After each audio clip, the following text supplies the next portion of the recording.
युद्धशास्त्रामध्ये असं म्हणतात, don't put all your eggs in one basket.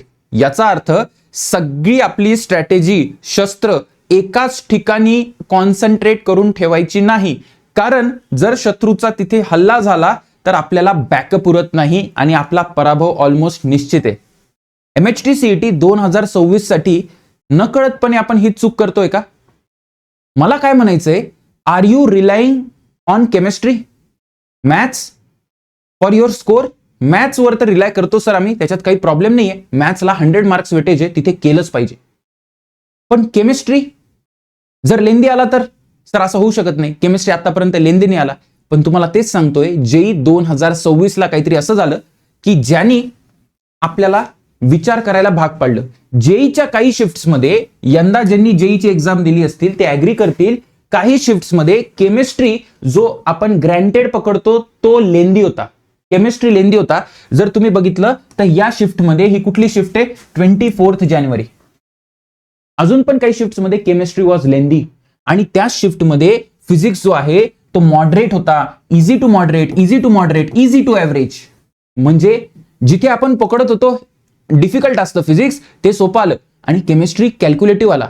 तेवढंच नाही तर मॅथ्स सगळीकडे ऑलमोस्ट लेंदी, कॅल्क्युलेटिव्ह आलं, थोडं टफ आलं. याचा अर्थ जो आपण मॅथ्स साठी स्कोर पकडतो, आपल्या डोक्यात काय आहे, आपल्या डोक्यात सीईटी साठी आहे की 100 मार्क्स मॅथ्सला आहे, ठीक आहे ना, 100 मार्क्स मॅथ्सला आहे, ठीक आहे, एकदम चांगलं. बट हे 100 मार्क मधून आपण स्कोर करू शकतो का? जर आपल्याला ऑस्ट्रेलियाला हरवायचं असेल आणि झिम्बाब्वेला हरवायचं असेल, ऑस्ट्रेलियाला हरवल्यावर आपल्याला 2 पॉइंट मिळतील आणि झिम्बाब्वेला हरवल्यावर आपल्याला 1 पॉइंट मिळेल. पण मग ऑस्ट्रेलियाला दरवेळेस हरवू शकू का आपण? नाही ना. मग ते 2 पॉइंट दिसतायत, पण ते नुसते दिसतायत, 1 पॉइंट कन्फर्म आहे, त्याकडे आपला फोकस नाहीये. मी काय म्हणतोय नीट लक्ष द्या. आपल्याला 100 मार्क्स मॅथ्सचे आहेत, 50 मार्क्स आपल्याला केमिस्ट्रीचे आहेत आणि 50 मार्क्स फिजिक्सचे आहेत. डेफिनेटली तुम्ही मला विचाराल की कुठे प्रायोरिटी जास्त द्यायला पाहिजे, तर मॅथ्सला द्यायला पाहिजे, कारण इथून मार्क्स येणार आहे. ठीक आहे, without maths you cannot get COEP, VJT और एनी गव्हर्नमेंट कॉलेज. पण एक गोष्टीचे तुम्ही लक्षात ठेवा की केमिस्ट्रीवर ओव्हर रिलाय राहू नका किंवा मॅथ्सवर ओव्हर रिलाय राहू नका. कारण जर फिजिक्सचा पेपर सोपा आला 2026च्या CETला, जसं आता JEEला झाले, आणि केमिस्ट्रीचा पेपर लेंदी आला तर तुमचं टाइम मॅनेजमेंट बिघडून जाईल.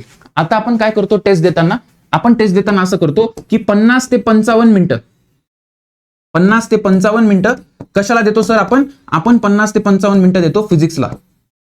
आणि केमिस्ट्रीला किती देतो? केमिस्ट्रीला जो उरलेला वेळ आहे म्हणजे जवळजवळ 30-35 मिनिटं हे देतो केमिस्ट्रीला. हे जे आपला टाइम मॅनेजमेंट आहे based on the existing pattern of CET that can be changed. CET can surprise you. मी म्हणत नाही असं होईल, पण ही संभावना आहे, ही घेऊन चला. म्हणजे असं होऊ शकतं की इथे 40-45 मिनिटं लागले आणि तुम्ही इथं पॅनिक केलं कारण तुम्हाला 30-35 मिनिटाची सवय. आणि मग फिजिक्सचं काय होईल? तुम्ही इथे पण पॅनिक कराल कारण आता तुम्हाला वाटेल फिजिक्सचा टाइम कमी आहे, बट फिजिक्सचा पेपर तर सोपा असेल. Then what you are going to do? So be flexible in approach. असं नाहीये की हे परम सत्य आहे, हे बदलू पण शकतं. At the same time mathematics जे आहे, मॅथेमॅटिक्स हा चांगला सब्जेक्ट आहे, तिथे वेटेज पण आहे मानलं. बट मॅथेमॅटिक्स करताना ओव्हर रिलाय करू नका. Balance all the things. मी म्हणत नाही फिजिक्स करा, नाही, फिजिक्स, केमिस्ट्री, मॅथचा परफेक्ट बॅलन्स झाला पाहिजे. सर ते कसं करायचं सांगतो मी तुम्हाला कसं करायचं. First what you do is की केमिस्ट्री जे आहे, केमिस्ट्री आतापर्यंत प्रोबॅबिलिटी काय केमिस्ट्रीची, तो इझी आलाय, लेटेस्ट से तो इझी येणार आहे. तो केमिस्ट्रीला तुम्ही स्ट्रॉंग करा, नो डाऊट. केमिस्ट्रीला स्ट्रॉंग करा, मॅथ्सला स्ट्रॉंग करा, फार बदल करायचा नाही. मॅथ्सला पण स्ट्रॉंग करा. पण फिजिक्सला एक चूक करतायत विद्यार्थी, ती मला माहिती आहे, म्हणून मी तुम्हाला सांगतोय don't do that mistake in physics. ते काय की फिजिक्सचे चॅप्टर्स सोडून देत आहेत, 11वीचे चॅप्टर्स सोडून देत आहेत. मोशन इन प्लेन असेल, लॉज ऑफ मोशन असेल, एरर वेक्टर असेल, हे चॅप्टर सोडून देत आहेत. इव्हन 12वीचे पण चॅप्टर सोडून देत आहेत. Don't do that. फिजिक्समध्ये बाळा काय करायचं, फिजिक्समध्ये जो स्कोरिंग पार्ट आहे, स्कोरिंग पार्ट त्याला पूर्ण प्रिपेअर करा. इथे 3 इयर PYQ करा, प्रॉपर 3 इयर PYQ. आणि जो तुम्हाला डिफिकल्ट पार्ट वाटतोय, डिफिकल्ट तिथे फक्त तुम्ही 2025 चे PYQ करा. 1 इयर PYQ, 1 इयर PYQ. यांनी काय होईल, यांनी असं होईल की इन केस जर केमिस्ट्री अवघड आला आणि फिजिक्स जर इझी आला तर फिजिक्स तुमचं वीक नसेल, फिजिक्स तुमचं मॉडरेट असेल. मॉडरेट फिजिक्सला सुद्धा आपण स्ट्रॉंगली स्कोर करू शकतो. ठीक आहे. पण जर तुम्ही इथे चॅप्टर सोडले आणि जसं मी म्हणतोय तसा पेपर आला तर physics can determine your rank. कारण जर तो इझी असेल तर फिजिक्सला ज्यांनी स्कोर केलं त्याचा रँक डिटर्मिनेशन तसं होईल. अल्टिमेटली आपल्याला 200 पैकी मॅक्सिमम मार्क्स पाडायचे. इट डझंट मॅटर आपण मॅथ्सला पाडतो, केमिस्ट्रीला पाडतो की फिजिक्सला पाडतो. Are you getting it? Sir कसं करायचं नीट हे बघा. तुम्हाला एक एक्झाम्पल देतो. ते एक्झाम्पल काय, see this. Let us say electrostatics आहे. इलेक्ट्रोस्टॅटिक्स 11 + 12 मिळून किती मार्क्स आहे सर? 5 मार्क्स. 5 मार्क्स. ठीक आहे. पण आता विषय असा आहे की हे 5 मार्क्स कव्हर करणं खूप अवघड आहे, कारण खूप मोठा टॉपिक आहे. मी मानलं. So what you are going to do is, तुम्हाला माहिती आहे की या इलेक्ट्रोस्टॅटिक्स मध्ये सगळ्यात मेन पार्ट कुठला आहे सर? सगळ्यात मेन पार्ट आहे कॅपॅसिटर. कॅपॅसिटरवर खूप प्रश्न विचारतात, म्हणजे जवळजवळ 3 प्रश्न तर इथेच आहे.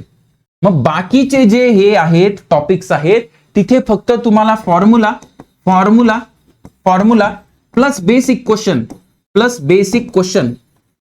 क्वेश्चन हे जरी आले 1 इयर PYQ तरी चालतंय. No problem. म्हणजे इझी आला इथून तर आपण स्कोर करू शकू. आणि फिजिक्सचा पेपर मॉडरेट जरी आला तरी कॅपॅसिटर तुम्ही नीट केलंय, हाय वेटेज टॉपिक नीट केलाय तर इथून मार्क्स निघतील. सर आता पण आम्हाला कॅपॅसिटर कसं करावं आम्हाला? तर तुमची जर इच्छा असेल की मी डिफिकल्ट टॉपिक्स मधून, जसं वेव्ह ऑप्टिक्स आहे, सुपरपोजिशन ऑफ वेव्हज आहे, इलेक्ट्रोस्टॅटिक्स आहे, याच्यामधून जर आपण 30-30 मिनिटात असा हेवी वेट टॉपिक जर आपण प्रिपेअर केला, असे व्हिडिओज पाहिजे असतील तर खाली कमेंट करा सर कॅपॅसिटर. म्हणजे मला कळेल की तुमची डिमांड आहे की असे व्हिडिओज पाहिजे तुम्हाला, की जिथे आपण डिफिकल्ट टॉपिकचा इझी सब टॉपिक किंवा high weightage sub topic focus करू. Are you getting it? Yes sir. आणि ज्या विद्यार्थ्यांनी जेई दिली, तुम्ही मला हे कमेंट करून सांगा की तुमच्या सोबत असं झालं होतं का यावर्षी? केमिस्ट्री तुम्हाला लेंदी वाटला का? मॅथ्स तुम्हाला डिफिकल्ट वाटला का? आणि फिजिक्स रिलेटिव्हली इझी वाटला का? रिलेटिव्हली म्हणतोय मी, आपण फिजिक्स करत नाही म्हणून आपल्याला डिफिकल्ट वाटतो. बट पेपर फिजिक्सचा यावेळेस खरंच जेईचा इझी टू मॉडरेट होता. सो ऑलवेज रिमेंबर, डायव्हर्सिफाय करा. सगळ्या सब्जेक्टला बॅलन्स करायची गरज आहे आपल्याला. बॅलन्स करून आपण पुढे जायचंय, सो दॅट सीईटीने कुठल्याही प्रकारचा सरप्राईज जरी दिला तरी we are ready for it. All the best.